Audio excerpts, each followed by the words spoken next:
ഇന്നെന്നോട് ശ്രീയെ നേരത്തെ എത്തണമെന്ന് പറഞ്ഞിട്ടുണ്ടായിരുന്നതാണ് കേട്ടോ. എന്നോട് നേരത്തെ എത്തണമെന്ന് പറഞ്ഞാലും അന്ന് എനിക്ക് എത്താൻ പറ്റാറില്ല. അന്നായിരിക്കും ഞാൻ ഏറ്റവും കൂടുതൽ താമസിച്ച് പറഞ്ഞതെന്നാണ് എനിക്ക് തോന്നണം കേട്ടോ. അങ്ങനെ നമ്മളെ ഒരു യാത്ര പോവുകയാണേ. പോണ വഴിക്ക് മൊത്തം ശ്രീ എന്നെ കട്ട ഉപദേശമാണ് കേട്ടോ.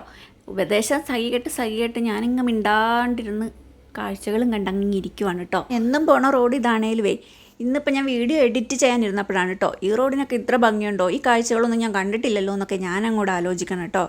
സാധാരണ നമ്മൾ വണ്ടി ഓടിച്ച് പോകുമ്പോൾ ഇതൊന്നും കാണാറില്ല. പിന്നെ നമ്മൾ ആ ചെറിയ റോഡിലോട്ട് കയറിയപ്പോഴേ അവിടെ മൊത്തം റോഡ് പണിയായിരുന്നു കേട്ടോ. റോഡ് പണിക്ക് വേണ്ടിയിട്ട് ഇറക്കിയിട്ട് മിറ്റിലൊക്കെ ആയിരുന്നേ. സാധാരണ എനിക്ക് വണ്ടി ഞാൻ ഓടിക്കണോണ്ടാണോ എന്ന് എനിക്ക് അറിയത്തില്ലേ, വേറെ ഒരാളുടെ കൂടെ വണ്ടിയിൽ കയറി കഴിഞ്ഞാൽ എനിക്ക് ഭയങ്കര ടെൻഷനും പേടിയാണ്. എന്നെപ്പോലെ ഇങ്ങനെയുള്ള അസുഖമുള്ളവരാരെങ്കിലും ഉണ്ടെങ്കിൽ കമൻറ്റ് ചെയ്യണം കേട്ടോ. ഇത് എനിക്ക് മാത്രം തോന്നണ പ്രതിഭാസം. ഇപ്പോൾ കാറേലേ വേറൊരാൾ ഡ്രൈവ് ചെയ്യുവാണെങ്കിൽ ഞാൻ കൂടെ ഇരിക്കുവാണേ, എൻ്റെ കയ്യിലാണ് ബ്രേക്ക് എന്നാണ് എൻ്റെ വിചാരം. എതിരെ വണ്ടി വരുമ്പോൾ ഞാനിരുന്ന് ഇങ്ങനെ ബലം പിടിക്കും കേട്ടോ. എനിക്ക് ഭയങ്കര ടെൻഷനാണ്. അതെന്താണെന്ന് എനിക്ക് ഇതുവരെ മനസ്സിലായിട്ടില്ല.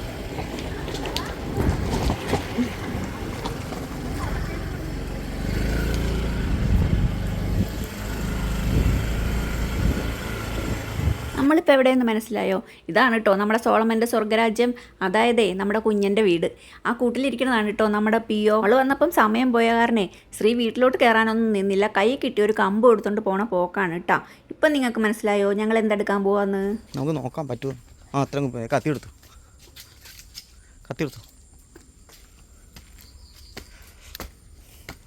ആണി ഉണ്ടോ? ആണി ചുറ്റി എടുത്തു എളുപ്പം.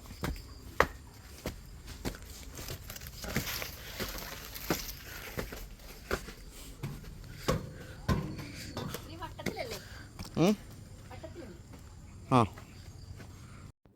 ഇത് നമ്മുടെ കുഞ്ഞൻ്റെ കോവൽ കൃഷിയാണ് കേട്ടോ. ഇതിൽ നിറയെ കുഞ്ഞു കോവയ്ക്കായൊക്കെ ഉണ്ടായിരുന്നേ. ഈ കോവയ്ക്കായെ പിഞ്ചായിട്ട് ഇങ്ങനെ ഉണ്ടായി വരുമ്പോഴേ അത് പറിച്ച് കഴിക്കാൻ ഭയങ്കര ടേസ്റ്റാണ് കേട്ടോ. എനിക്ക് ഭയങ്കര ഇഷ്ടമാണ്. എന്നെപ്പോലെ അത് ഇഷ്ടമുള്ളവരൊക്കെ ഉണ്ട്, ഒന്ന് കമൻറ്റ് ചെയ്യണം കേട്ടോ. വീട്ടിൽ ഞാനിങ്ങനെ കഴിക്കണ കാരണേ പിള്ളങ്ങളൊക്കെ അത് കണ്ടുപിടിച്ച് എന്നെപ്പോലെ ആയാൽ ഇപ്പോൾ വീട്ടിൽ ഒറ്റ കോവയ്ക്ക നമുക്ക് കറി വെക്കാൻ കിട്ടാറില്ല കേട്ടോ. അതിന് മുന്നേ എല്ലാവരും പറിച്ചത് കഴിച്ച് കോവലിനോടൊക്കെ കുശലം പറഞ്ഞ് അതിൽ കണ്ട കോവക്കായൊക്കെ പറിച്ച് കഴിച്ച് ഞാൻ അവിടെ നിന്നിട്ടുണ്ടായിരുന്നു കേട്ടോ. ശ്രീ അവിടെ എന്തോ വലിയ കലാപരിപാടിയിലാണേ. എനിക്ക് വിയർപ്പിൻ്റെ അസുഖമുള്ളതുകൊണ്ട് ശ്രീ എന്നാ ചെയ്യണമെന്നൊന്നും നോക്കാൻ ഞാൻ പോയിട്ടുണ്ടായിരുന്നില്ല കേട്ടോ. അതിനിടയ്ക്ക് ഇതേ കുഞ്ഞൻ മാരകായുധങ്ങളൊക്കെ ആയിട്ട് വരണുണ്ടേ. അപ്പോൾ എനിക്കൊരു കാര്യം മനസ്സിലായി, ഇവർ ആയുധം വെച്ചിട്ടുള്ള എന്തോ പരിപാടിയാണെന്നേ. അങ്ങനെ ശ്രീ അങ്ങോട്ടോടണം ഇങ്ങോട്ടോടണം, കുഞ്ഞൻ താഴ്ത്തിറങ്ങുന്നു, പിന്നെയും വരണു, ആണി എടുക്കുന്നു, ചുറ്റിക എടുക്കുന്നു, വാക്കത്തി എടുക്കുന്നു. ഇതെന്നാ പരിപാടി എന്ന് നോക്കാവേ. നമ്മളെ കുഞ്ഞൻ്റെ വീട്ടിലെ മാമ്പഴം പറിക്കാനാണ് കേട്ടോ വന്നിട്ടുള്ളത്.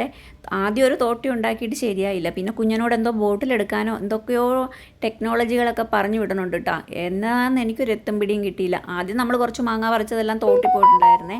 ഒരു മാവ് തോടിൻ്റെ സൈഡിലും ഒരെണ്ണം കുറച്ച് മാറിയിട്ടുമായിരുന്നു കേട്ടോ. ആ തോടിൻ്റെ സൈഡിലുള്ള മാങ്ങ മൊത്തം ആ തോട്ടിലോട്ടാണ് വീഴാറുള്ളത്.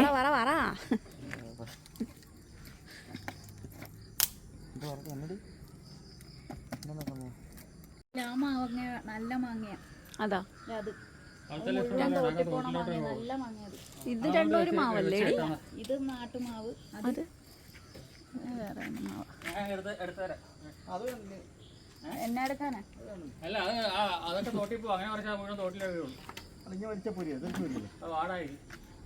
അതിങ്ങോട്ടും വാർക്കെ തട്ടിയിട്ട് താഴ്ത്തേക്ക് പോകും.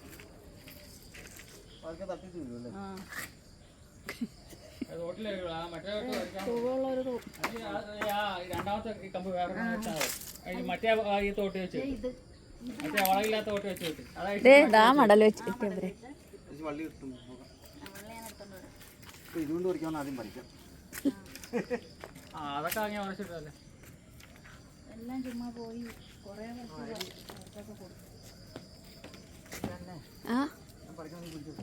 അതെന്താ താഴെ പോയാൽ കുഴപ്പമൊന്നുമില്ല.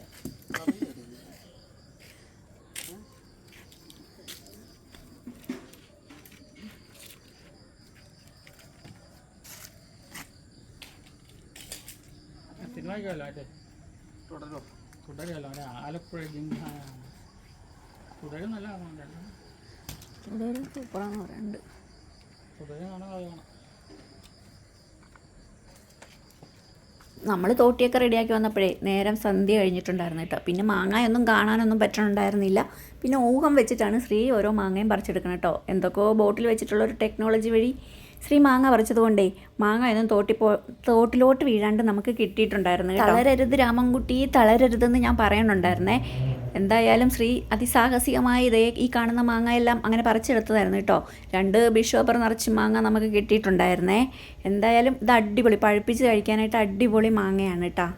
അതിനിടയിൽ നമ്മുടെ കുഞ്ഞൻ പറയുന്നുണ്ട് കേട്ടോ, ഈ ബുദ്ധിയൊന്നും നമുക്ക് എന്നാ നേരത്തെ തോന്നാഞ്ഞെന്ന്. അപ്പോൾ ശ്രീ പറയുന്നുണ്ട് കേട്ടോ, എല്ലാത്തിനും അതിൻ്റേതായ ഒരു സമയമുണ്ട് ദാസ. വിജേഷിൻ്റെ കൈ വയ്യാണ്ടിരിക്കുവാണേലും വിജേഷ് എല്ലാ കാര്യത്തിനും ഭയങ്കര ആക്റ്റീവായിരുന്നു. കവറെടുക്കുന്നു, മാങ്ങ പെറുക്കുന്നു, അങ്ങനെ അടിപൊളിയായിരുന്നു കേട്ടോ ഇന്നത്തെ ഒരു വൈകുന്നേരം എന്ന് പറയണത്. അങ്ങനെ നമ്മൾ മാങ്ങയൊക്കെ പറിച്ച് കുറേ മാങ്ങ അവിടെ ഇരുന്ന് നമ്മൾ മുറിച്ച് കഴിച്ചിട്ടും ഒക്കെ ഉണ്ടായിരുന്നേ. അതെല്ലാം കഴിഞ്ഞിട്ട് നമ്മൾ ഒരു 7:30 ആയപ്പോഴത്തേക്കും നമ്മൾ നമ്മുടെ വീട്ടിലോട്ട് പോകുന്നു കേട്ടോ. അപ്പോൾ എത്രയൊക്കെ ഉള്ളൂ. Tata bye, okay, see U.